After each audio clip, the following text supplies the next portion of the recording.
Look, you ever stare down the barrel of a gun? You only got two answers. And if you say the wrong one, bull's going off. You ever had to make that decision? Let me tell you, the three most gangster dudes in the Bible: Shadrach, Meshach, Abednego. Let me give you the backdrop. Daniel 1 at the time, this is King Nebuchadnezzar, crazy name. Try to spell it, good luck. He's a king of Babylon at the time. He goes into Judah, seizes the city, and he's like, hey, I want some of these Israelite men, these high-ranking dudes, the dudes that come from royal families, all the good-looking dudes, all the smart dudes, all the things that got a lot going for them. Bring them back to my palace so that they can kind of be a part of what we going on over here. See if they can't help our business. Bro, bring them over there. The Bible say 4 dudes out of whoever came: Daniel, Hananiah, Mishael, and Azariah. Daniel, Hananiah, Mishael, and Azariah ain't never had no problem getting no ladies. This fool gonna bring them over here. He gonna change their name to some crazy whatever. He gonna change Daniel's name to Belshazzar. Daniel means God is my judge. King changed his name to Belshazzar, and it means Bel protect his life. Bel is one of the chief gods of Babylon at the time. Hananiah, dope name, gets his name changed to Shadrach. Hananiah means Lord shows grace, and he gets changed to under the command of Aku. Aku is a moon god. Mishael, dope name, gets changed to Meshach, and Mishael means who is like God. Meshach means who is like Aku. Aku is, like I said, moon god. Stupid. Azariah, dopest name out of all of them, gets his name changed to the worst out of all of them, Abednego. Azariah's name means the Lord helps. He gets his name changed to the servant of Nabu, which is the god of learning and writing at the time. Let me tell you something. Shadrach, Meshach, and Abednego ain't getting no play. Them boys ain't getting nothing on the side, bro. I'm like, bro, you know who I am back in Israel. You gonna bring me over here and you got me in your palace already looking crazy. You got me wearing this stupid outfit and you gonna change my name, bro? Hey. Slap in the face, disrespect. So what happens in Daniel 3, Nebuchadnezzar decides to make this tall statue, right? In today's, it's about 90 feet tall, 9 feet wide. This your boy Trump, and he decides in the middle of Madison Square Garden, we gonna make a gold statue of a MAGA hat. We gonna make a MAGA hat just on GP, just cause I feel like it. Just so y'all know, it's me, I'm doing my thing, and I want y'all to know that I'm King Tut. It says that he summoned all the judges, counselors, politicians, all the people. This is Trump. He inviting all his buddies, all the island Epstein boys, you know what I'm saying, all the corrupt politicians. Diddy probably made an appearance, all them type of dudes. They all sitting there like, man, this is a cool MAGA hat. You know what? Why don't we have a song go off? And when this song goes off, we're going to make everybody in the nation bow down and worship this big old MAGA hat and what you're doing, because we love you. So they're like, you know what? That sounds like a good idea, bro. So they play this music. They tell everybody this, what we doing. Everybody bows down. So then what happens, bro? So look, the Bible says astrologers... whatever. These astrologers come running out the woodworks like, hey, King Nebuchadnezzar, Mr. Trump, sir, we got these 3 dudes in the background. I don't know if y'all seen them, but y'all told everybody to bow down and they ain't want to bow down. Let me tell you something, bro. These kind of people done been around from ever. Them, teacher, are you going to check the homework? Them, do you know what so-and-so did? Them type of people that you want to beat up in classroom, in the hallway your whole life. Them people been here forever. Just like, bro, mind your... Hey, bro, I digress. These type of people been here forever, bro. Out the woodworks, they come running. They tell him what's up. So he's like King Tut. He's like, hey, bring them fools forward. They go forward, and he don't even believe it. He's like, is it true you don't serve gods? And you didn't fall down and worship my big old MAGA hat? And he's like, look, I don't know if y'all dripping. I don't know if them boys is just tattle-tongue. I'm going to give you the opportunity to bow down. I don't know if I'm hearing this right, but look, I'm going to play the music again. Hey, cut it on. Give me that song again. And go ahead and bow down so I can get on about my day. These boys...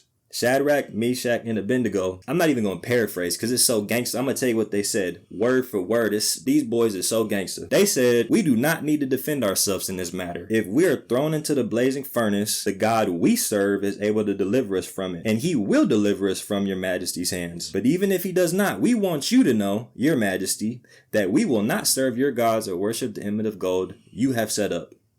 These boys is level 10 petty.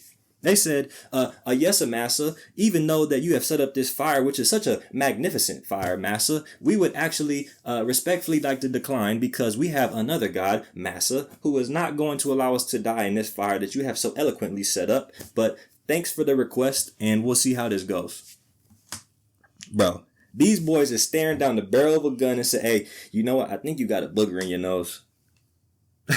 Yo, these boys... This is the most gangster line in the whole Bible. These boys is so gangster. They say, you know my name? Let me remind you before you change my name to that stupid crap you got us being called. My name means the Lord shows grace. Who is like God? The Lord helps. I know what my ancestors went through. My grandma done told me about the Red Sea. She done told me how we was in the wilderness and God provided. My grandma done told me about all they went through. I'm worried about you, bro. Please.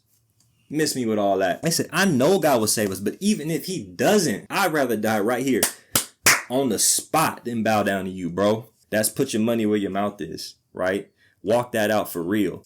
And he is pissed. The king is so angry.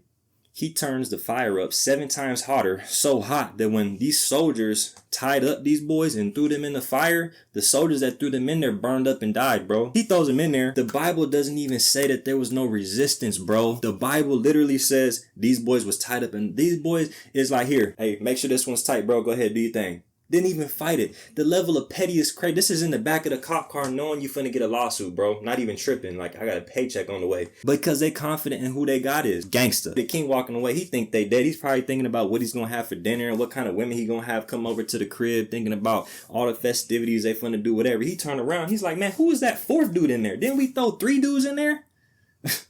Let me tell you how petty God is. Because God is petty too. God got a sense of humor. The Bible says, these is King Nebuchadnezzar's words verbatim. I'm not paraphrasing this. I see 4 men walking around in the fire, unbound and unharmed. And the 4th looks like the son of gods. This is how petty God is. These fools is walking around in the fire, bro. I don't even know what the convo is. You know what I'm saying? They in there like, hey, bro, did y'all really think like, hey, like keep it real, bro. Like, did y'all... Bro, these fools is walking around in the fire. God's so petty. They could have just stood there and kept the gangster. They walking around probably like, hey, bro, look at that. That's crazy, bro. Like, we can't even interpret. That's just show you God does stuff like this all the time, bro. God loves to be against the odds because he loves to get the glory. So look, they walk around the fire. He is furious, bro. He walks up to the fire and he's tripping. He tells them to come out. And so here's what he says. Shadrach, Meshach, and Abednego, servants of the Most High, come out. I said, oh, now we're servants of the Most High. Now you know my name. I tried to tell you, bruh. Before we was 3 dudes. Now we servants of the Most High. Ain't it crazy how fast people sober up? Hit a dude in the mouth after bumping his gum. Now he, oh, my bad, bro. Oh, hey, everybody want to sober up real fast when you see something like that. You know my name now, bruh. Look, crazy. Buster. And I'll tell you what, all this stuff, like what event in the Bible would you want to see? I want to see this. I'm like, look, I want to see this right here. If I see 3 dudes in the fire come out, not burned up, and there's a 4th dude in there and they walking around, bro, God, what you need me to do, bro? Sold 100%. They come out, the Bible don't even say that they said nothing. That's the last time you heard them talk. They don't say nothing else for the rest of the story. They just walk out. Gangster, what do you got to say at that point? I told you what it was. You ain't got nothing to say, bro. Probably came out like... And the way it got where they probably came out looking better than before. He might have upgraded the sandals to the Bible shoe 400. You know, he might have sprayed a little something, little Gucci, little YSL on them. You know what I'm saying? Might have did their hair while they was in there. They probably came out fly. They didn't have to say nothing. They come out. Bible says there's no burns on their body. There's no burns on their robes or their sandals. Their hair wasn't singed. These boys didn't have a lick of scent or nothing on them. Meanwhile, a couple other dudes right there burned up. They just walk out. Didn't say nothing. This fool. His heart is so hardened, bro. He still himself is not understanding the magnitude of what happened because he says, praise be to the God of Shadrach, Meshach, and Abednego who sent an angel to protect them. They trusted in their God and defied the king's demands and were willing to give up their lives rather than serve a God than their own.